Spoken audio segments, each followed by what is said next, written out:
Começa agora, Vitrine Literária, com o professor e escritor Francisco Grijó. Tudo sobre literatura contemporânea, temas, autores, obras, debates, análises, curiosidades e bate-papo com autores e editores. Olá pessoal, tudo bem? Vamos dar continuidade ao papo da semana passada. O papo da semana passada foi sobre Machado de Assis, sobre uma maneira pouco usual de se olhar para a obra de Machado de Assis, com um dos convidados mais célebres, né, aqui do Vitrine Literária, que é o Rui Perini. Então, essa continuidade, quem assistiu à primeira edição vai perceber que nós estamos dando essa continuidade porque já abordamos uma série de pontos ligados à obra machadiana. E eu agora continuo a conversar com o Rui sobre um determinado ponto que é abordado, inclusive, em vestibulares, que é o triângulo amoroso. Existe o triângulo... Vamos pegar os romances de Machado, só os romances. Existe o triângulo amoroso em Memórias Póstumas, né, com Virgília, Lobo Neves e o próprio Brás Cubas. Existe o triângulo amoroso em Quincas Borba, com Sofia, Cristiano e Rubião. O triângulo amoroso clássico, né? Bentinho, Capitu e Escobar. O triângulo amoroso em Esaú e Jacó, com Flora e os dois irmãos. Sim. Uhum. E esse triângulo amoroso ele é também assunto do Aires, quando ele fala Aires, no Memorial. O que eu quero saber de você é o seguinte: nós da área literária, a nossa tendência é dizer que Machado optou por trabalhar com o triângulo amoroso para justamente combater a ideia romântica de mulher idealizada. Então, qual é a primeira coisa que o autor realista faz? Ele pega aquela figura idealizada, perfeita, positiva, que existia no romantismo, e pisoteia. Coloca como uma figura sem caráter, uma figura manipuladora, como ela é colocada para nós. Mas eu quero saber de você, eu quero ver a sua abordagem. O triângulo amoroso, por que ele é... E outra coisa, né? Só lembrando, existe triângulo amoroso em Missa do Galo, existe triângulo amoroso em Noite de Almirante, existe triângulo amoroso em A Cartomante e assim por diante. Eu quero saber de você o seguinte, Rui, dentro dessa perspectiva psicanalítica, como é que você encara a ideia do triângulo amoroso em Machado de Assis? É um tema que tem tudo a ver com a psicanálise, né? Que é a questão do Édipo, né? O Bentinho, por exemplo, né? Assim, ele tinha não só essa questão, essa triangulação, né? Com Ezequiel e Capitu, né? Assim, que ele tinha convicção, mas ficava em dúvida. Então ele tem a eterna... O que ele sofre mais é com a dúvida, não é com a certeza. Com a certeza, né? Com a impressão de ter sido traído, né? O que mata ele é a dúvida, né? E a gente não pode esquecer que ele escreve depois que estão todos mortos, né? Capitu, né? O filho está morto, o Ezequiel está morto. Não sei, a Sancha, eu acho que não, que era a mulher do Ezequiel. Que era a mulher do Ezequiel, né? do Escobar. Mas a mãe dele já está morta, né? Assim, porque, na verdade, tinha essa triangulação com a mãe, né? Assim, porque o Ezequiel, não sei se você lembra lá no romance, chegou-se a aventar a hipótese do Ezequiel casar com a mãe, porque ele era mais velho que o Bentinho, ele era uns 4 anos mais velho. A mãe tinha ficado viúva e quando ela vai lá visitar tudo, eu não sei se quem que fala isso, mas eu lembro que se aventou essa hipótese, né? Do Ezequiel casar com a mãe do Bentinho, né? E talvez ele tivesse resolvido melhor o Édipo dele, porque aí, nesse caso, o Ezequiel seria amante da mãe dele, não da mulher dele. Sensacional, né? Assim, então, tem outro triângulo no Dom Casmurro também, que é o Bento e a Sancha. E o Ezequiel, logicamente, que era o marido da Sancha. Isso. Né? Na noite, antes do Ezequiel morrer, na ressaca, né? E isso é fantástico no Machado, né? Porque eram os olhos de Capitu. Os olhos de Capitu. Assim, onde o Ezequiel morre... É afogado, né?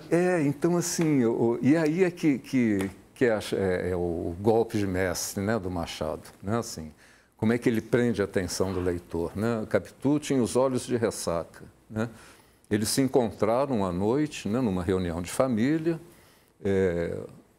os dois filhos lá brincando, a filha chamava Capitu, a filha do Ezequiel e Sancha, e o filho do Bentinho e Capitu, que chamava Ezequiel. Então, assim... Que jogo, né, cara? Que jogo impressionante. É um jogo impressionante, assim. O Machado, ele amarra por todos os lados, né? Então, eles estavam lá conversando e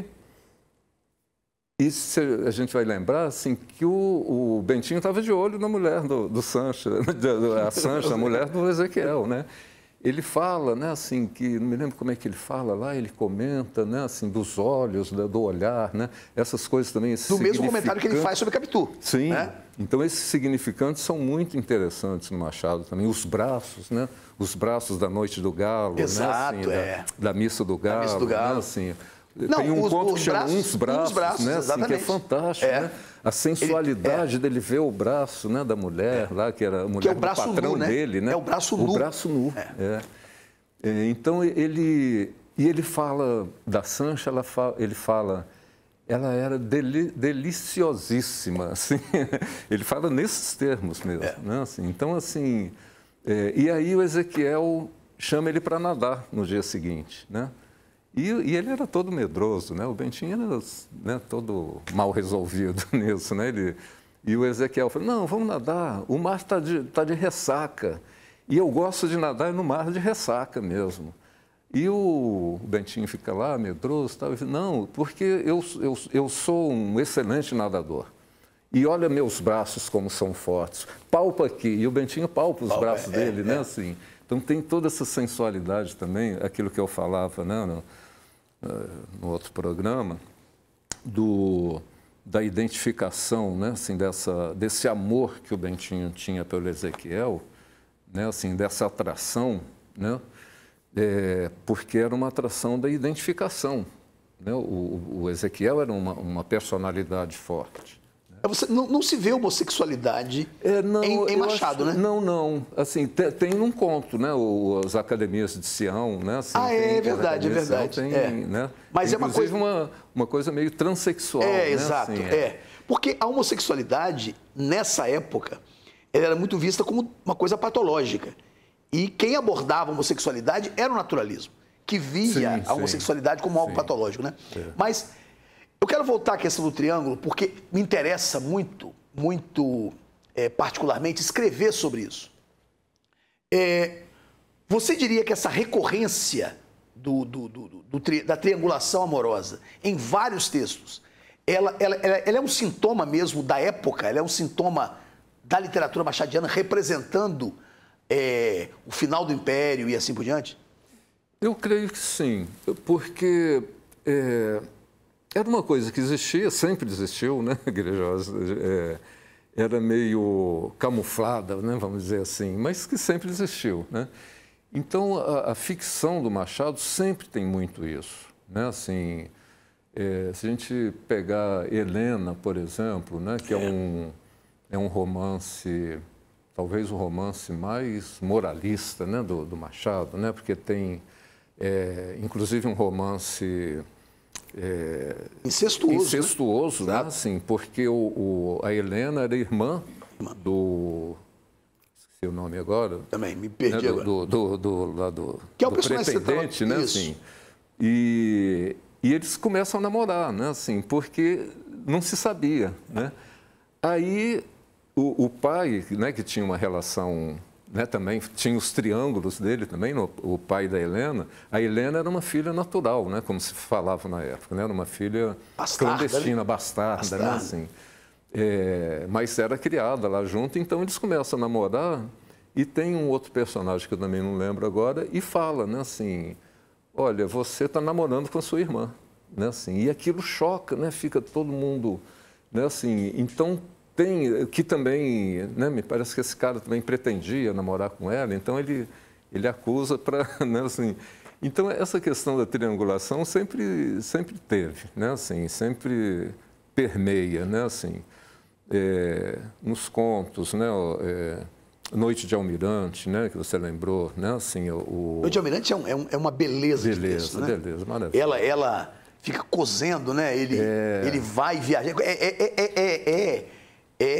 Odisseus, né? Sim, Odisseus indo e ela fica cozendo. Ela cozendo, trançando, né? Assim, inclusive o nome dela, né? Assim, tem a ver com tem a ver com Penélope, Genoveva, que é a fazedora de tranças. Que é a fazedora de tranças, exatamente. Na Noite de Almirante, a gente falou tem a Missa do Galo, a Cartomante, tem a Cartomante, né? Cartomante tem um final eu acho trágico, né? Assim. E que é talvez o texto, fora dos romances de Machado, o texto mais celebrado, né? Sim. Eu acho até que mais que o Alienista. Talvez por ele ser mais curto, a história ser mais rápida, né? E ter um final bem trágico, né?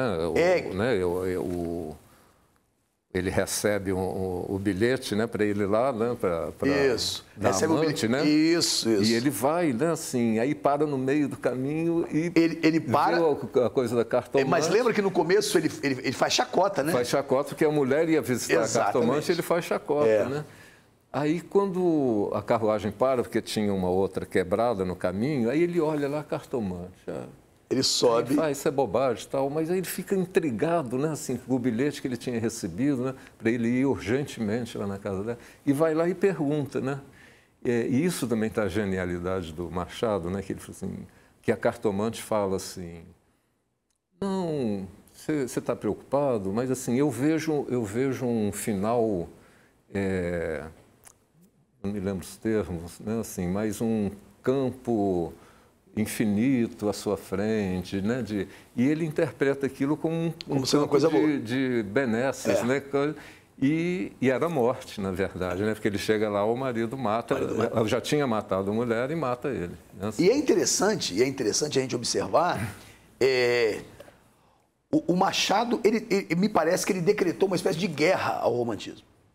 Ou seja, todo personagem que se comporta romanticamente, ou seja, sentimentalmente, idealisticamente, ele se dá mal. Né? É o caso do marido de Genoveva, que sai e acha que vai voltar e vai estar tudo bem, e ela está com outro. Já tá com outro. É o caso de Missa do Galo, em que o rapaz, ele vai crente que vai dar uns beijos, né, na mulher mais velha, porque ela é muito sedutora, e no final ela diz não para ele. É o caso de Missa do Galo. De Sofia e Rubião, né? Que a Sofia é a imagem da histeria. Assim, Por quê? Por que histeria? Porque ela seduz, né? Assim, ele tem até uma... como é que eu até anotei? A mulher histérica é uma mulher sedutora ou é uma mulher que quer seduzir? Mas assim, é o gozo da sedução. Né? Assim, ela não quer seduzir. Ela não quer completar a sedução, ela quer seduzir. Né? É o gozo da sedução. Né? Então, o Machado, quando ele fala da Sofia, ela tinha olhos convidativos e só convidativos. Só convidativos. Não era para... Ela tem até aquela interpretação de que ela seduzia o Rubião enquanto o marido tomava a fortuna dele, né? Que é uma leitura, mas assim... Na verdade, ela tinha o gozo da sedução. Ela Capitu tinha isso também? Capitu não tinha isso, não? De um certo ponto de vista... A Capitu adolescente, por exemplo. Sim, mas a Capitu era uma pessoa mais resolvida, né? A Capitu, inclusive o nome, né? Capitolina, é o nome da... a deusa, né? A colina do Capitólio, né? A colina de Roma, onde tudo era decidido, né? Assim, então, os nomes no Machado são muito significativos sempre. Mas né? Assim, o que você me diz? O que você me diz de Virgília em Memórias Póstumas? Porque Virgília é uma mulher voluntariosa, é uma mulher firme, é uma mulher que tem um marido e é uma mulher que, segundo o narrador, eu sempre coloco o segundo narrador, porque o narrador de Brás Cubas é Brás Cubas morto, né? Segundo ele, Virgília o seduz. Ou, pelo menos, as atitudes dela são sedutoras. Você colocaria... Será que quem sabe você, Rui, não escreve sobre as mulheres de Machado? Essa coisa da histeria eu acho bem interessante. Porque todas elas são sedutoras. Virgília é um caso à parte, né? Porque ela tem isso também da sedução, né? Assim, ela seduz. e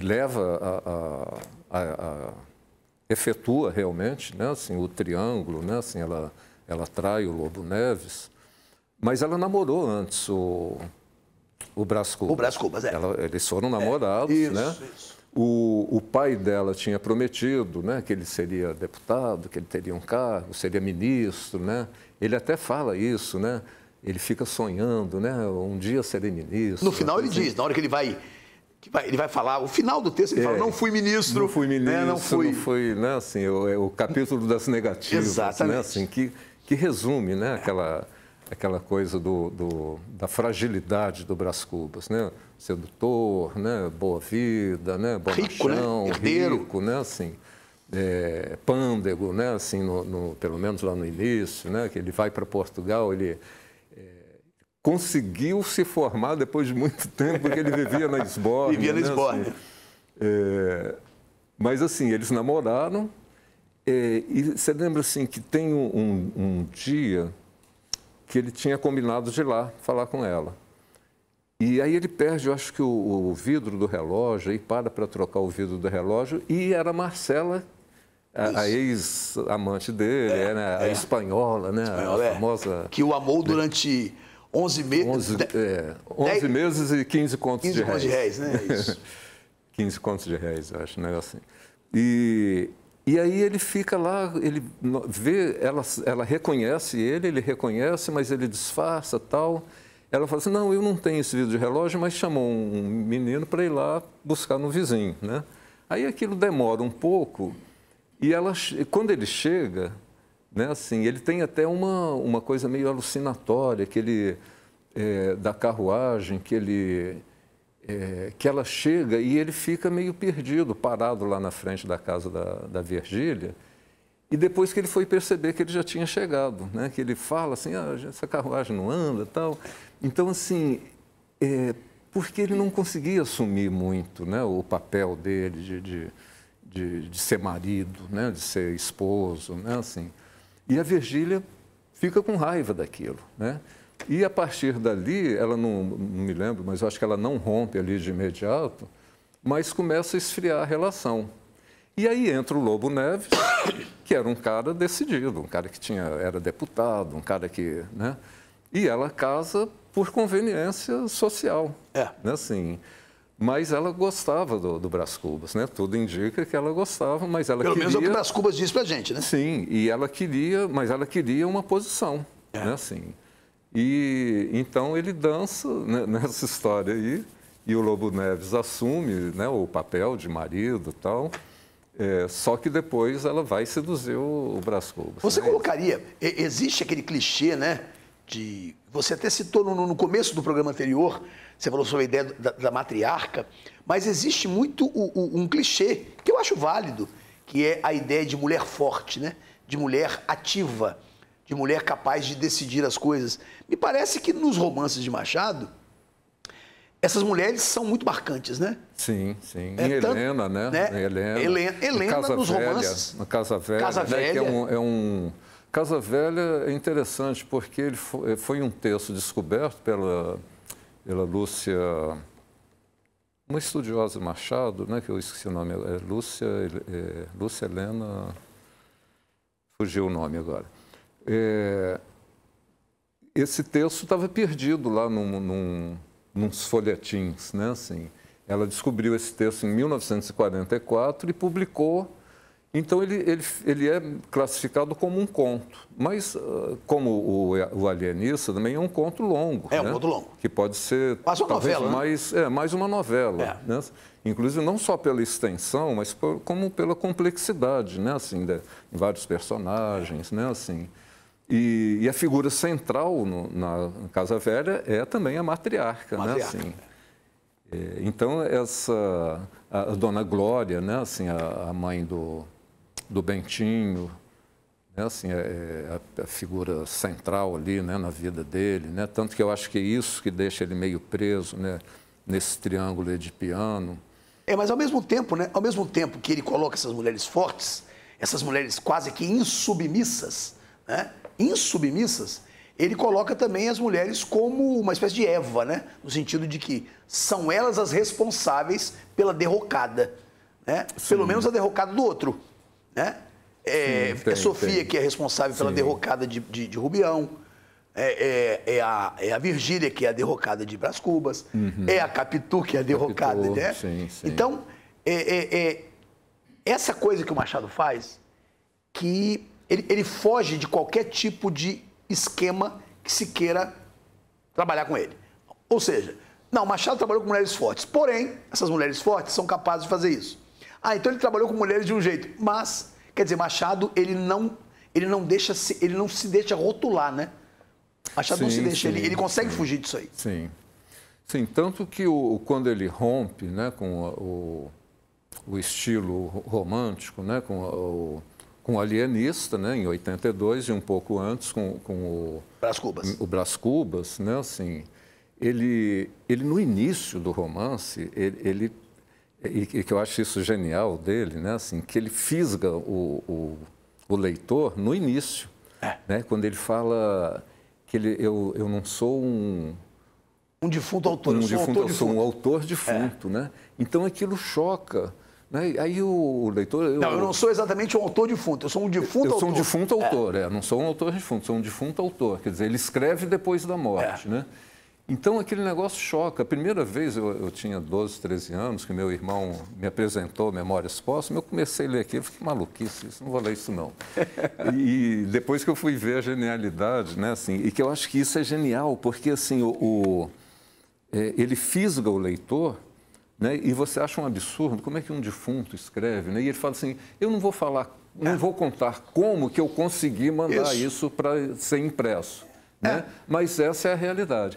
E aí começa a contar e você esquece que é um defunto. Interessante escrevendo, que né? ele é um defunto, mas ele não fala onde ele está.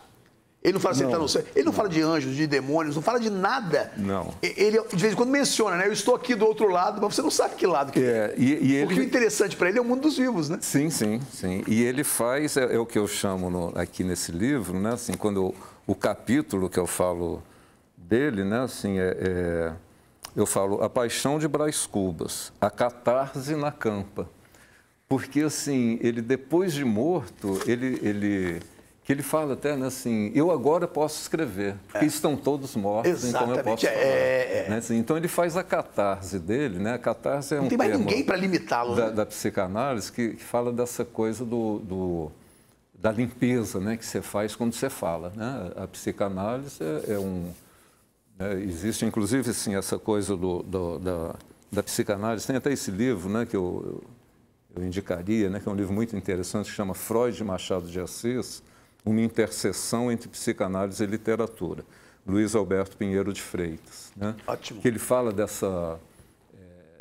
desse vínculo, né, da psicanálise e da literatura, porque tem tudo a ver, né? São dois campos com propostas diferentes, mas que têm uma interseção perfeita, né? Assim, maravilha. Porque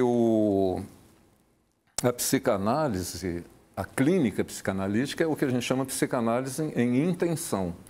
E quando a psicanálise faz a leitura da literatura, por exemplo, das artes, é o que a gente chama de psicanálise em extensão, né? Assim, que é uma... Você não estuda o autor, você estuda os personagens. Né? Assim. Rui, muito obrigado por você ter vindo. Olha, antes de terminar, diz pra gente onde o leitor pode encontrar seus livros. Olha, esse livro tem na editora Cousa. Aqui, gente, ó. Não há remédio certo, loucura e paixão na obra de Machado de Assis. Estou mostrando aqui para quem está nos vendo e falando para quem está nos ouvindo. Rui Perini, tá aqui, editora Ele é da Pedregulho, mas está à disposição lá na editora Cousa. Entrando no site da editora Cousa. Maravilha. E tem um sebo ali na Gama Rosa também que tem dele lá à disposição. Então, Rui, mais uma vez, obrigado. Valeu mesmo. Bate-papo ótimo, uma abordagem bem diferenciada. Pessoal, espero que vocês tenham aproveitado. Eu aproveitei muito esse bate-papo com o Rui. Rui é um erudito, tem um conhecimento muito vasto sobre a obra de Machado de Assis e sobre literatura, e eu já deixo o convite aqui para ele voltar futuramente. Valeu, gente. Um grande abraço a vocês. Até a próxima edição do Vitrine Literária. Um grande abraço a todos. Você ouviu Vitrine Literária, com o professor e escritor Francisco Grijó. Tudo sobre literatura contemporânea, temas, autores, obras, debates, análises, curiosidades e bate-papo com autores e editores.